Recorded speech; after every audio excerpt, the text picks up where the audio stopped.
Bora. Solta o som.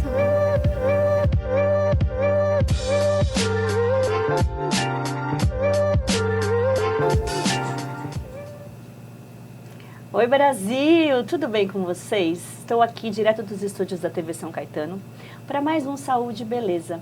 E hoje nós vamos falar sobre um assunto que eu adoro, particularmente, vocês sabem que eu tenho um carinho especial sobre falar dos animais de estimação. E hoje nós vamos falar sobre o papel do animal de estimação na família, com uma visão sistêmica. E quem eu trouxe aqui para falar sobre isso para vocês? Uma médica veterinária holística e sistêmica, que também é terapeuta da família multiespécie.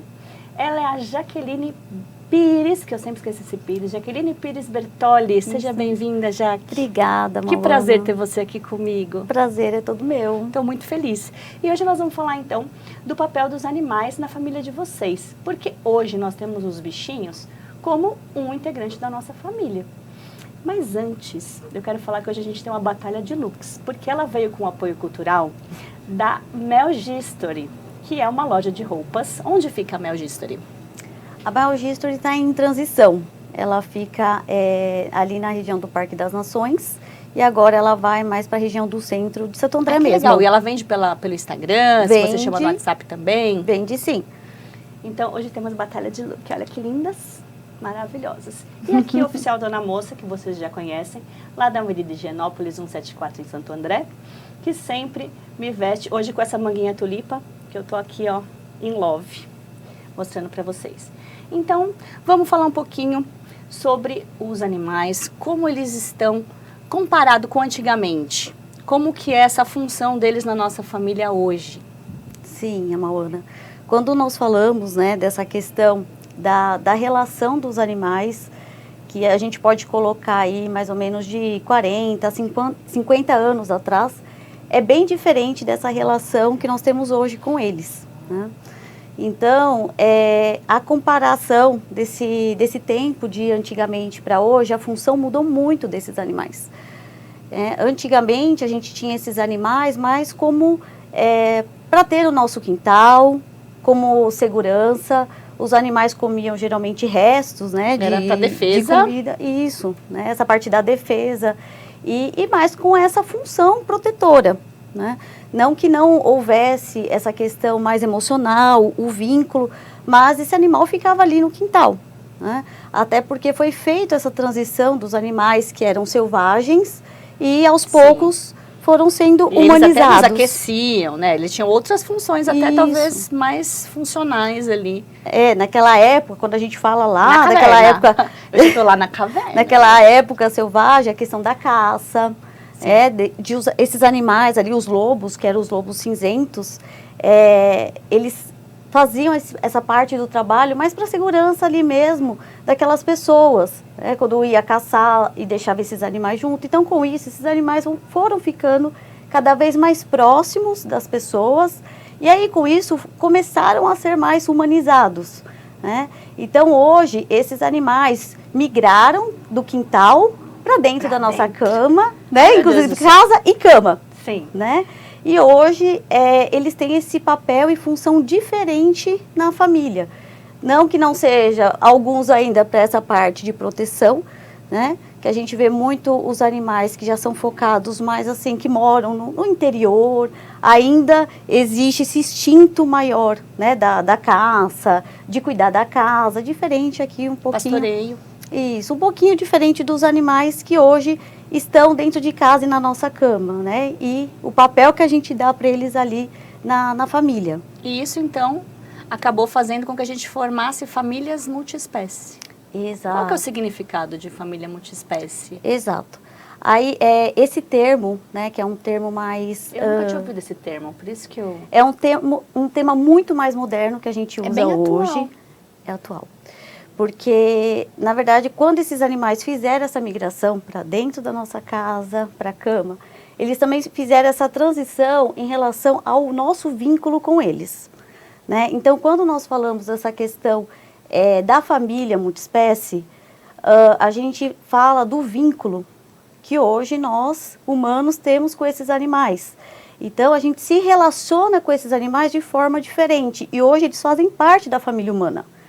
Né? Então, quando a gente fala multiespécie, é porque é a espécie humana junto, né, com qualquer outra espécie, seja ave, seja felino, seja canino. Né? Hoje o mais comum é cães e gatos, mas a gente tem também, né, os exóticos. Tem outros bichinhos e tem muitos. Né? Então, quando a gente faz essa relação, aí a gente começa a falar da questão da família multiespécie, que é como se isso aproximasse, né, e acolhesse mais essa questão da família e o vínculo que se tem hoje e como é a posição das pessoas, né, de nós humanos, a forma que nós olhamos para esses animais também, né, a nossa postura. Que a gente não projeta muito em cima deles?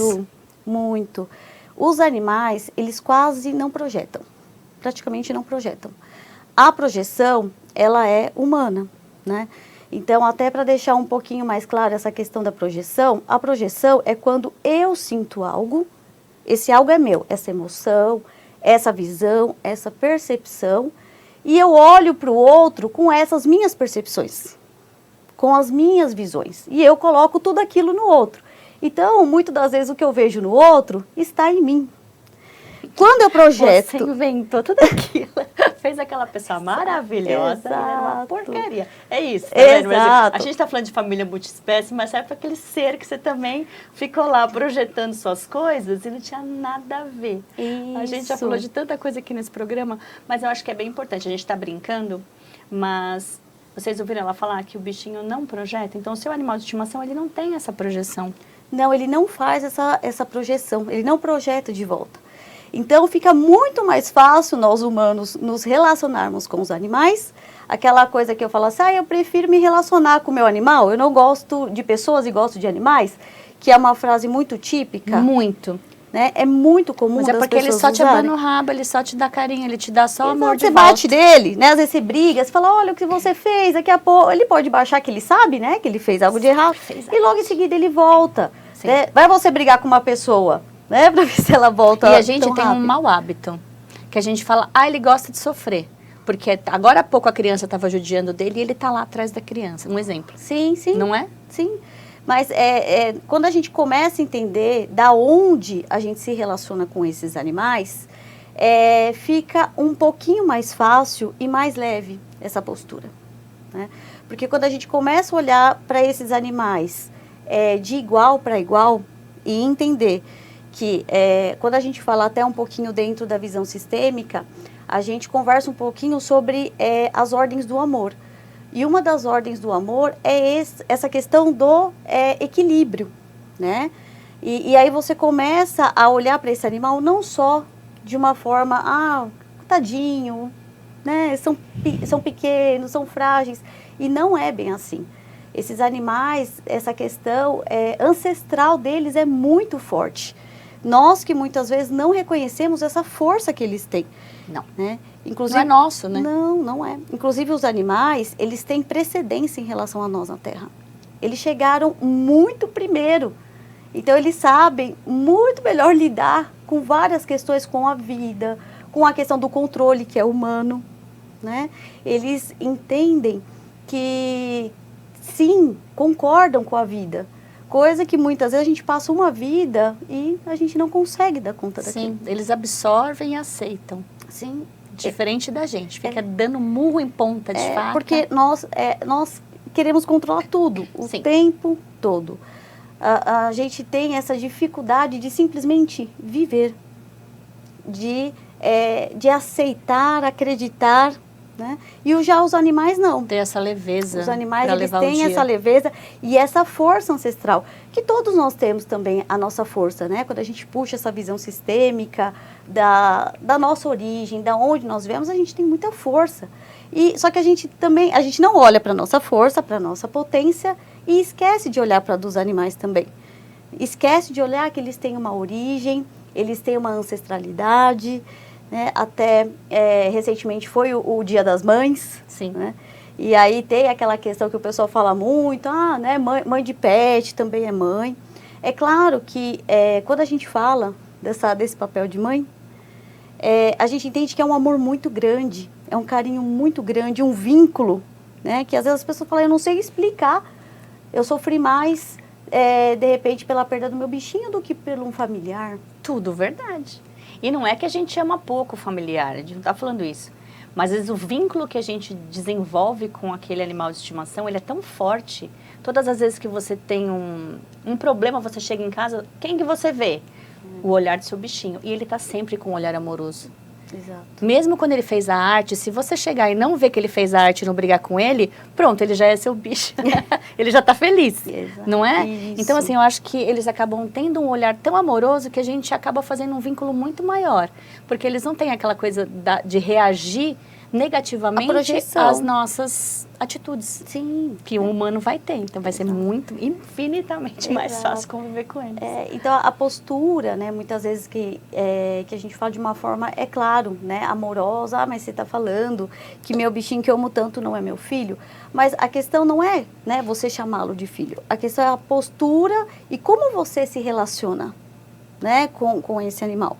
Porque quanto mais, de repente, eu coloco esse animal num lugar que não é dele, humanizando, colocando ele no lugar, de repente, de um filho humano, né, que eu decidi não ter ou não pude ter de alguma forma, no lugar de um luto, isso fica pesado para o animal. Sim, isso tanto na parte emocional quanto na prática, assim, te levar no restaurante, querer que ele sente no cadeirão, de querer que ele coma comida do prato normal. Eu vejo, umas coisas muito malucas. Não, exato. Isso eu acho que não é legal para o bichinho, não sei se eu que sou. Isso é uma parte, sim, da humanização. Porque aí, quanto mais você vai colocando esse animal próximo, né, dessa humanização, mais ele vai perdendo, ele vai ficando longe da ancestralidade dele. Né? Então, ele vai perdendo aos poucos essa conexão. E até falando daquelas ordens do amor que nós comentamos, a outra ordem é a questão da lei do pertencimento. Então, a nossa alma, e tanto dos animais, elas querem pertencer. Por isso que pra gente é tão importante, quando você vê, nós somos uma espécie para viver em grupo. Né? O quanto que a pandemia adoeceu. Escancarou isso pra gente, né? Até quem achava que vivia bem sozinho sentiu a pandemia. Porque somos espécies que precisa conviver, né, com outras pessoas, com a nossa espécie, interagir. Né?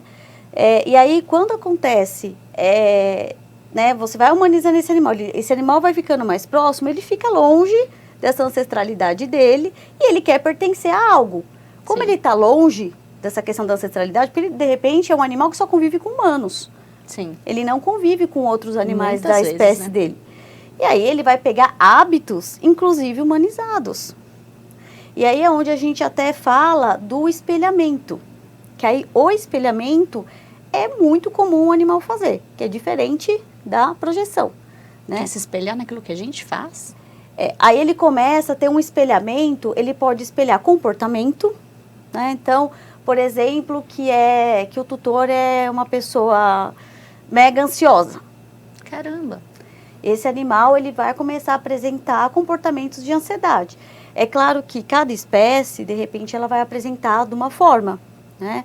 Mas, às vezes, tem alguns animais que ficam inquietos, às vezes, excesso, né? Aqueles animais que se lambem muito. Você vê, lambe pata, lambe o corpo, arranca, às vezes, né, um pouco de pelo. Se machuca de tanto se mordiscar. Fica ferido. Às vezes, isso pode estar associado a alguma doença, né, dermatológica, pode. Mas a maior parte das doenças, ela já vem de um quadro emocional. Ela evolui, né, para depois a parte do corpo, porque o emocional, ele já está esgotado. Já vem algo antes. Então, esse animal, ele pode fazer um espelhamento através de um comportamento e também através de doença mesmo física. Eu tenho casos assim, de vários tutores falar, ai, nossa, meu animal tem diabetes, você acredita que eu também tenho? Eles falam que o bicho só absorve. O meu animal de estimação absorve, mas na verdade eles espelham. Eles espelham. Então, muitas das vezes, eles espelham até a mesma doença do tutor, né? Assim como comportamentos.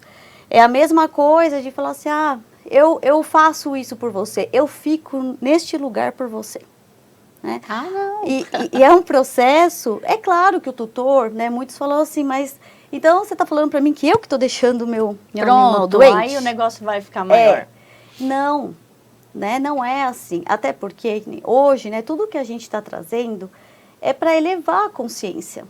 Não é para julgar o que é certo, o que é errado. Você está fazendo errado de forma alguma.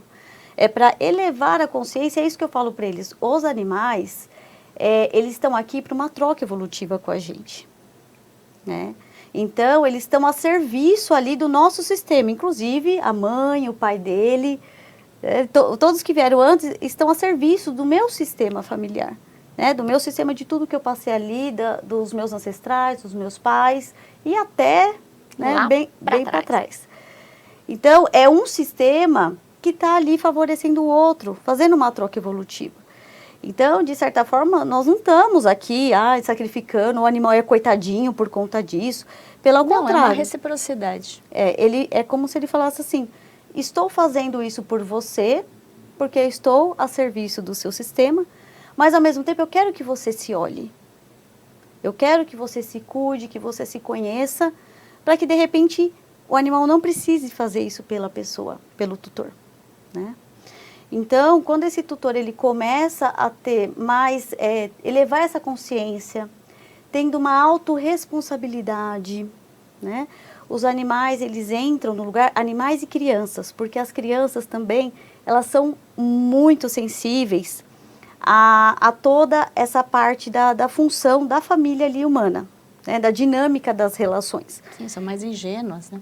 Então, tanto as crianças e os animais, a gente fala que são bioindicadores. Então, são indicadores vivos, né, que indica algumas questões familiares que estão disfuncionais. Então, pode ser na relação entre o casal, pode ser a relação com os filhos, pode ser apontar para o próprio tutor que ele não está no papel dele de origem que ele deveria estar. Porque quando a gente está no nosso lugar, né, a gente consegue fazer com que isso fique mais leve e também a relação em todos os aspectos, seja no trabalho, seja na família, seja com os amigos e com o animal, fica harmonizado. E quando eu falo essa questão, eu gosto até de dar exemplos para as pessoas poderem entender, sim, né? Sim, elas ficam lá pensando, mas como assim? Aí falar assim, não, mas peraí, o que seria estar no meu lugar, né? Sim. Que a gente está fazendo e falando aqui de uma abordagem sistêmica, de uma visão sistêmica. Então, quando a gente fala da outra ordem, né, da última ordem que a gente estava comentando, das ordens do amor, é essa questão da ordem e da hierarquia. Então, aqueles que chegam antes, né, eles têm esse poder maior em relação aos que chegam depois.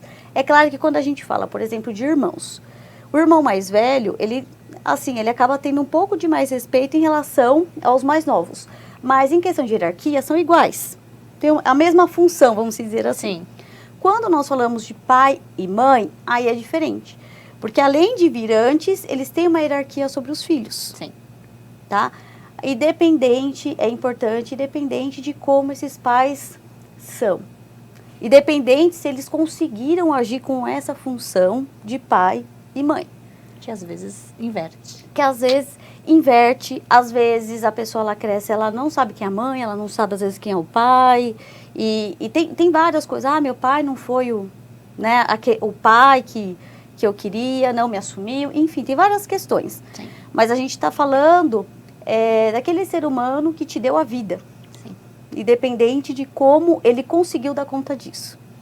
Que às vezes ele não conseguiu fazer de forma como a gente fala que é o papel, uma função normal de um pai e mãe. Qual seria um padrão, pré-estipulado? Isso, né? Os papéis do pai é esse, né? Porque normalmente os pais são os cuidadores, os filhos são cuidados. Aí na terceira idade às vezes inverte de novo.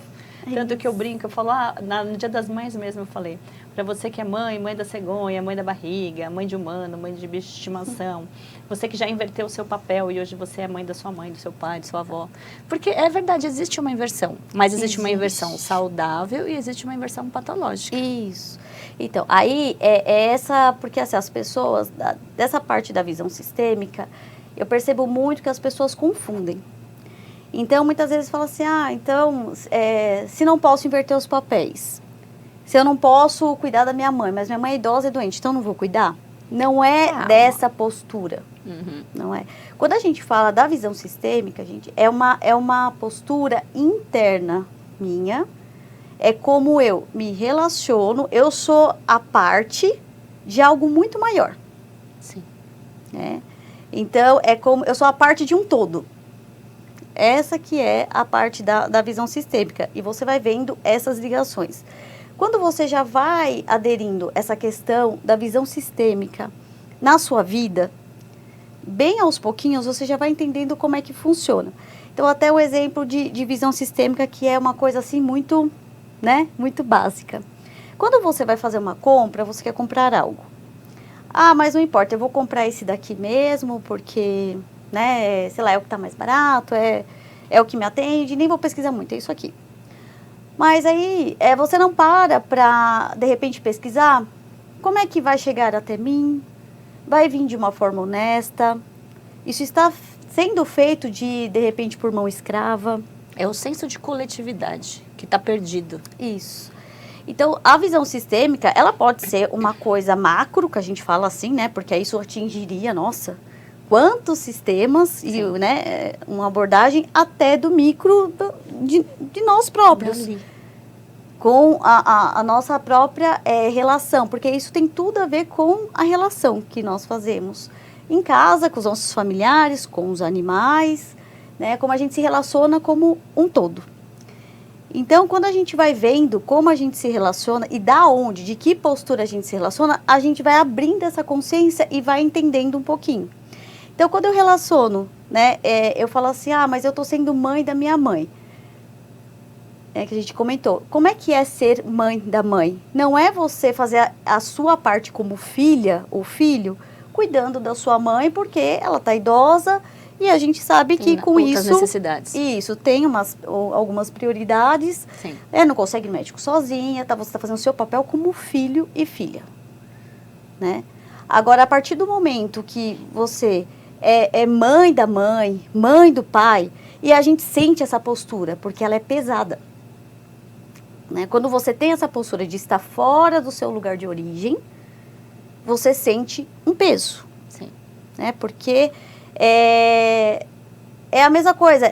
Não é a mesma não coisa. Encaixa, usa um calçado, né? Que não encaixou, não serviu. Um calçado que não serviu, vai ficar super desconfortável. Sim.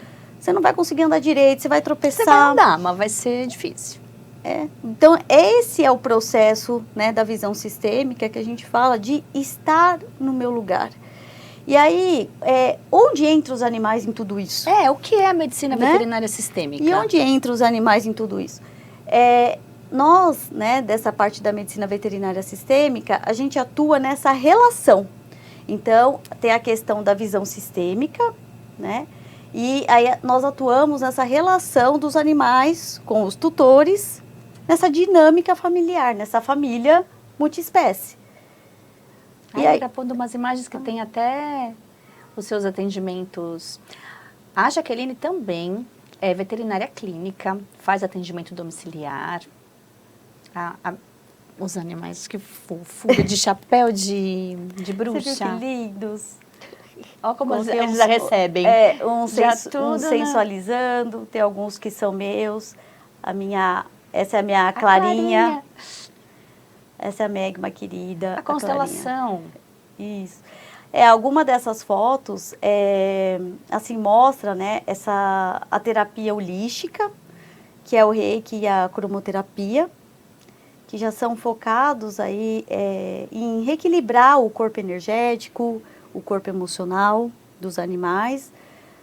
No entanto, que eu trabalho, isso é claro, se fica nítido para esse tutor, se faz sentido, porque eu trabalho muito dentro do que faz sentido para você. Você sente isso? Você sente que faz sentido? Então, e aí você acaba atingindo a família toda. Então, o médico veterinário sistêmico, na verdade, ele vai ter uma visão da família toda. Da família toda. Dentro da terapia holística, que a gente fala que a holística, ela tem essa diferença, que é mais para tratar o corpo energético, emocional, a gente trabalha com chakras. É o reequilíbrio dos outros corpos, porque nós somos humanos, nós somos integrados de vários corpos, não só esse corpo físico. E aí, muitas vezes eu faço essa terapia tanto para o tutor quanto para o animal. Porque quando eu percebi que quando a gente olha para essas questões mais profundas dos animais, aí a gente consegue atingir esse tutor. Porque a gente trabalhando em conjunto, a gente tem um resultado, né, mais potente, mais fidedigno, aquilo que realmente a gente quer, que muitas vezes, dependendo do caso, até uma cura. Se é um caso de um comportamento, de uma ansiedade, se ele está espelhando, então a gente cuida dos dois. E a medicina veterinária sistêmica, ela olha para isso, ela acolhe com amor tudo isso, essa relação dos animais com os tutores, esse vínculo Porque que é criado. Muito forte. Isso. Então, hoje em dia, você tem que tratar de todo mundo para poder ter resultado. Isso. Senão, não chega. Não se trata muito isolado do seu bicho, é como tratar... Isso. Hoje em dia, a gente fala muito de equipe interdisciplinar. É como tratar uma parte só. Então, vou tratar só com psicotrópico, minhas conexões neurais. Só que se eu não tenho um terapeuta que me ajuda, Sim. se eu não faço atividade física, eu nunca vou chegar no objetivo. Sim. Só com remédio. Exato. Não é? Então, eu acho que o sistêmico, ele vai acabar te trazendo resultado positivo. Isso. Ele integra, né? É claro que a convencional ela é muito importante, mas a integrativa, né, também, que já é essa questão de integrar toda essa parte de acupuntura, de ozônio, isso é uma integração dessa medicina. E a veterinária sistêmica, ela é mais aprofundada, né, nessa parte do estudo das relações, porque ela vai olhar para o que está inconsciente nessa relação, o que está em oculto nessa relação, que às vezes esse tutor ele não consegue ver, né, de repente ele está colocando ali o cachorro às vezes no meio do casal, né, na relação, para não olhar para aquela relação do casal. Então, a medicina veterinária sistêmica, ela vem através desse ensinamento dos animais, levar essa consciência para o tutor. Levar essa consciência de qual é o lugar dele, da leveza deste lugar. E qual é o lugar que o animal de estimação ocupa na família da gente? Qual seria o lugar certo, para ele ocupar, para a gente não sobrecarregar emocionalmente o nosso bichinho? O lugar dele de animal. É o lugar dele de animal.